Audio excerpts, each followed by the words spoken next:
Our scripture today is going to sound a little familiar. So please listen to the word of the Lord. We're going to be reading from Luke 24, verses 13 through 32.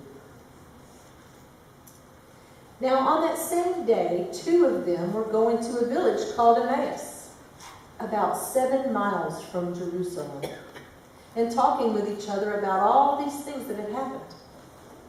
While they were talking and discussing, Jesus himself came near and went with them, but their eyes were kept from recognizing him. And he said to them, "What are you discussing with each other while you walk along?" They stood still, looking sad. Then one of them, whose name was Cleopas, answered him, "Are you the only stranger in Jerusalem who does not know the things that have taken place there in these days?" He asked them, "What things?" And they replied, "The things about Jesus of Nazareth, who was a prophet, mighty in deed and word before God and all the people, and how our chief priests and leaders handed him over to be condemned to death and crucified him. But we had hoped that he was the one to redeem Israel. Yes, and besides all this, it is now the 3rd day since these things took place. Moreover, some women of our group astounded us.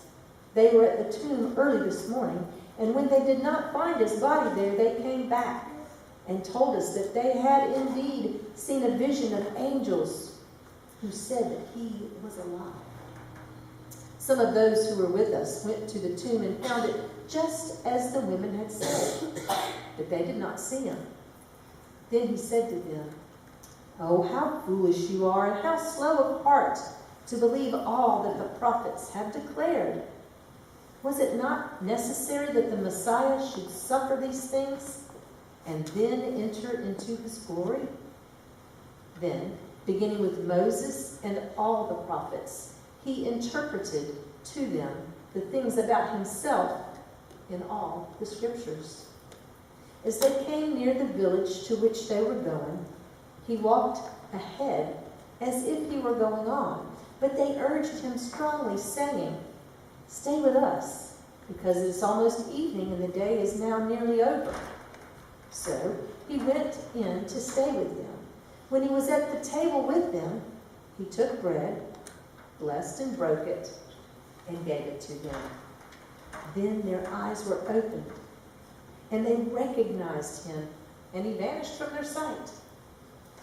They said to each other, "Were not our hearts burning within us while he was talking to us on the road, while he was opening the scriptures to us?" This is the word of God for all of us, the people of God. Thanks be to God. So this is going to sound completely insane. Can y'all hear me? There we go. This is going to sound completely insane, but something that I have been doing since high school is running. In fact, I have been jogging for so long that it's just really commonplace for me to get up in the morning and say, "I feel like jogging, let's go." I know that sounds insane to really enjoy exercising. I mean, most people don't really enjoy exercising, but this is something that I've been doing for so long that it's actually a very spiritual experience for me. And so this week, I went out on a jog, as I typically do on Mondays. And as I was jogging, the weather was beautiful. 60s.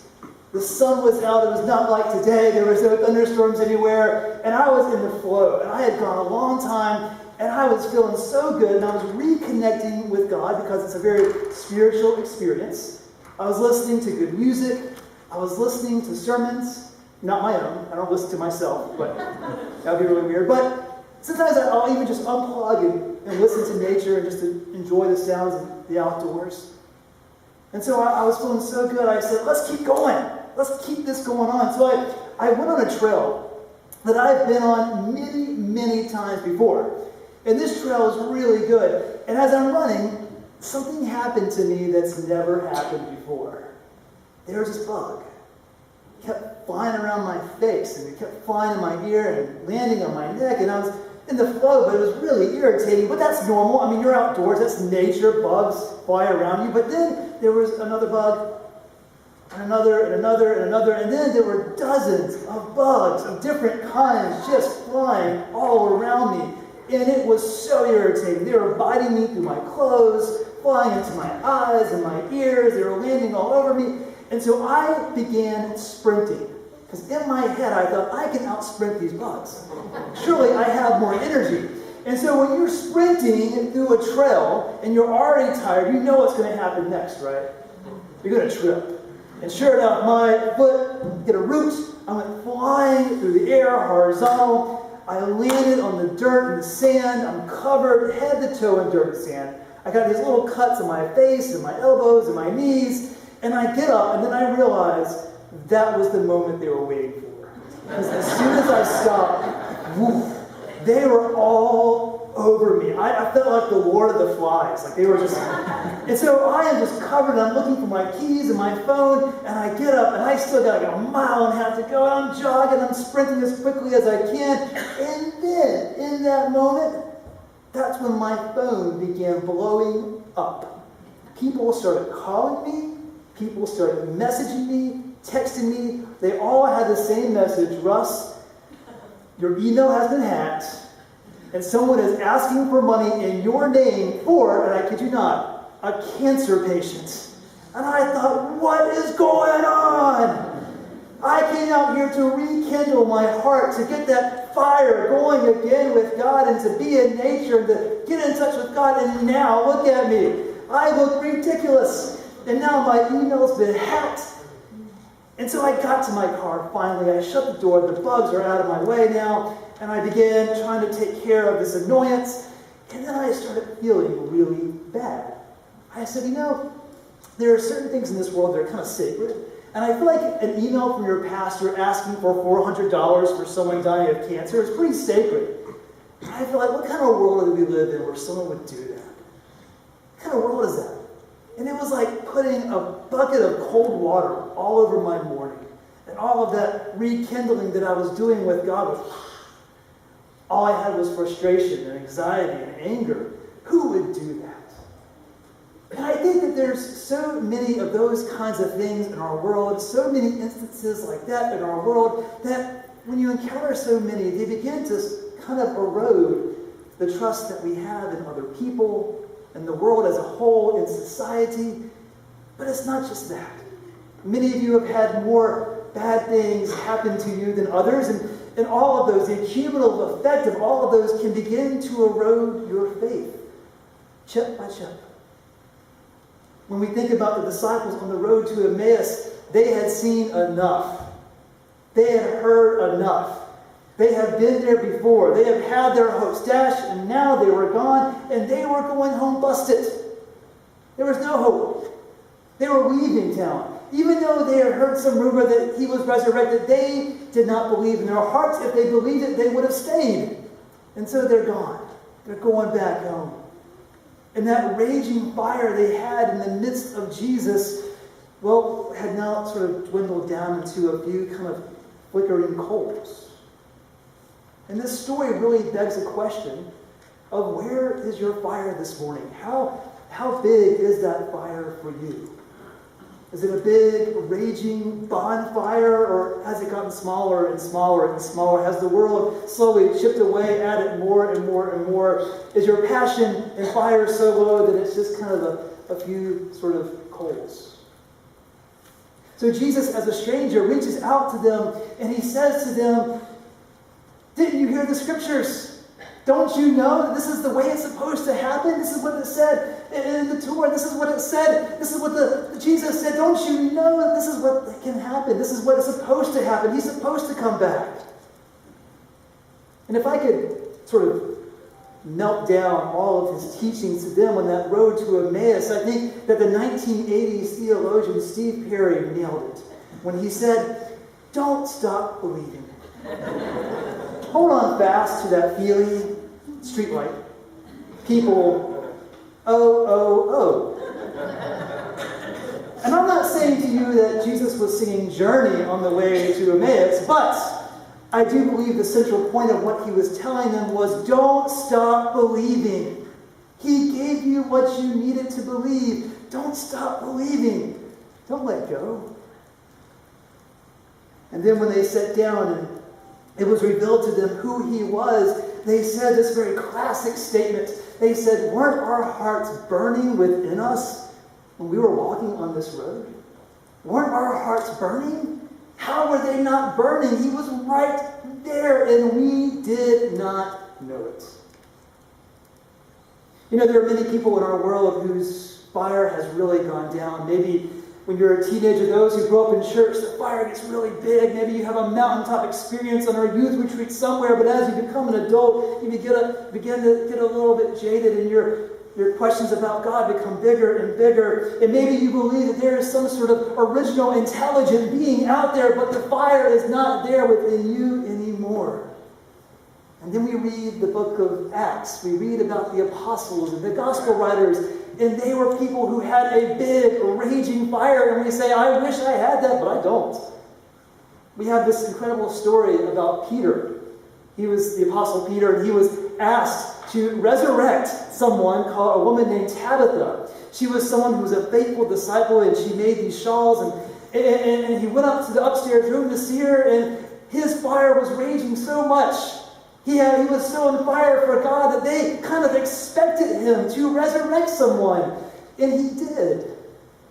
And then we have this other really absurd story in Acts chapter 20. You can look it up later. It's absurd. The Apostle Paul, he's teaching to a large group of people, and he's leaving town the next day. And he's trying to squeeze in as many teachings as he possibly can. And so he begins teaching in the evening, and then he keeps on and on, like a sermon that just never ends. And he goes on and on and on until around midnight. There's a young man there who begins kind of nodding off. Like it's the Apostle Paul, but I can only take so much. And he begins nodding off until he finally falls asleep. But when he falls asleep, he falls over out a window, and he dies. So Paul literally bored a man to death. So they go outside and they say, yeah, he's dead. And Paul felt bad because clearly this was his fault. He was so boring. And so he goes downstairs and he touches the man and he says, no, it's cool, guys. I brought him back. It's cool. He's back. And then he walks upstairs and he says, now where did I leave off? And then he kept on. Can you imagine how absurd that is in the middle of the Bible study? The teacher just resurrects a human being. But that was the kind of people we were dealing with. Their hearts were so on fire to God that resurrecting someone was almost an expectation. But when was the last time your heart burned within inside of you? When was the last time your prayer felt like it was on fire? Many of you today probably have prayers that are flat and flimsy. It's a result of many things. Maybe the world has just made you more and more jaded and has given you more and more doubts. But why does a fire die? One of the reasons I think, especially for people in my generation, is they look around and while they may believe in an original, intelligent being who created the world, they look around and they don't believe the fact that God is an all-loving being. They say, what is going on? There are too many children dying. Cancer is on a rampage. There are innocent people being gunned down. How is this a world that has a loving God? That doesn't make sense. And so slowly but surely, the fire gets smaller and smaller. Woody Allen sort of said this. He's kind of a famous atheist. He said, if it turns out that God is real, then he's an underachiever. I think that captures really well how some people kind of feel about God. Another reason is that maybe they come to believe that God is not an all-powerful being. Maybe he's there, but maybe he doesn't have the power to stop the world's greatest evils. Maybe he doesn't have the power to do everything we think that he can do. That's why there are no miracles anymore, right? That's what some people may tell themselves. But that's where faith comes in. God restrains God's power. God could show us God's power. Christ said, no, I will not jump from the highest point and be caught by angels. How many of you have ever bought a home? Probably quite a few of us in here. Pretty nerve-wracking, right? Especially that first home, you signing all that paperwork. When you buy a home, And I've only bought one in my life, but it was really nerve-wracking. You go through all the paperwork and you say to yourself, man, I hope this is the right decision. But if you have enough time, when you buy a home, you make sure that you have that home thoroughly inspected. Maybe you even crawl underneath to check the foundations. Maybe you go up in the attic, make sure that's all clear. You go up in each and every room to make sure that this is a room that you and your family could live in. You lay in bed at night and you imagine you and your family growing up in this home, and you just think about it over and over again, and you make sure this is the place for you. But imagine your realtor takes you to a home, and you're eager to see it. But before you can go inside, the owner of that home meets you on the road and says, I'm sorry, you can't go inside. But this is going to be a great home for you. You're going to love it. I mean, this is the home for you. I mean, this is where you were always meant to live. This is the place where this is the culmination of your life, right over here. You're going to love it. How many of you buy that home? No.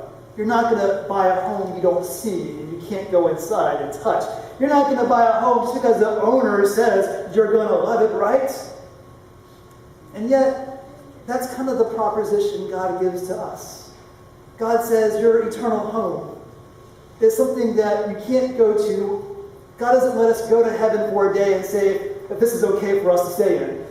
We don't get to have a professional inspection of heaven, do we? No, but God says, you can't go there yet, but trust me, this is the culmination of your life. This is where you are always meant to be. I have been building this for you, and you just got to trust me. This is where you will thrive. And based on the reputation of the owner, of the builder, we buy that home. Because there's never been a reputation like this. There's never been a person who died on the cross for us like this. There's never been a person who lived a perfect life and died for us. And so on his reputation, we buy that home based on the owner. And for many of us, that is a bridge too far. We need to see more. We need more proof. We need to be able to inspect something, to look under all of the rust. But that is where faith comes in. And if your fire is low this morning, let me ask you, when was the last big, faithful decision that you made? Because faith is something that can make a fire big. Another reason why fires die down is because, and this is all too true for many of us, we get too busy. We just get so caught up in our lives and caring for our families and taking care of our jobs. We get so wrapped up in what we are doing that we never give attention to our faith. When was the last time you prayed? Ask yourself that. When was the last time you prayed? When was the last time you opened up the scriptures? When was the last time you were a good witness to someone? When was the last time you spoke to someone about God? Are you engaged in a faithful life? Because you can go that way for a little while, but after a while that fire will get lower and lower and lower until it's just a few flickering embers. There was a story a few years ago in a newspaper in London.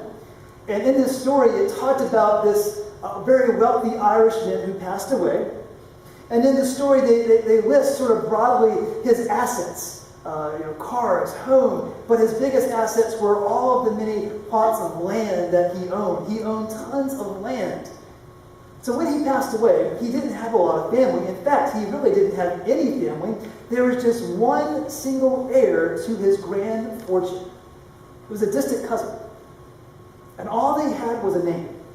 They didn't have an address. They did not have a phone number. It was just a name that was written down somewhere. I think this guy's alive. It should probably go to him. And so the search began for this guy. They tracked him down, last known addresses, wherever. They could not find him. They became so desperate then that they actually put an ad in the paper and said, if you're so-and-so, please contact us because we have something in store for you. And they went on the radio and they said, if you're so-and-so, please contact us. It's really important. Trust me, you're going to want to hear this. They didn't find this man until 20 years later. One night there was a man who passed away at a homeless shelter in London. A homeless shelter. And when they discovered who he was, they realized that he was this lone single heir to this grand fortune. 20 years went by. He had this inheritance right in his hands, but he never, ever saw it. He never put his hands on it because he never stayed in touch with his Irish cousin. I tell you that, not so you can call all of your cousins to see if they're millionaires. I tell you that because this encapsulates so well what these two men on the road to Emmaus were doing. They had this entire inheritance right there in the middle of their hands. They had everything their life would need, something that would restart their hearts once again. It was right there in front of them. If only they had the eyes to see what was in front of them. Within our theology, we have this term. It's a real churchy term, but it's called prevenient grace. It's the grace that's there before we even know it. It's the grace that God has given us before we even commit to God. It's God's presence in our life before we even say yes to God. It's God's presence in our life when we have doubts. It's God's presence in our life when we're not even looking for God. God is there from the beginning, working in our life, maneuvering, wooing us toward God. And we never really see it until one day, hopefully, our eyes are open. God is there before we even realize it. My parents are here this morning, and we're really excited for them. They're celebrating their 50th wedding anniversary in, I think, 3 weeks. And so that's a huge, huge milestone. And so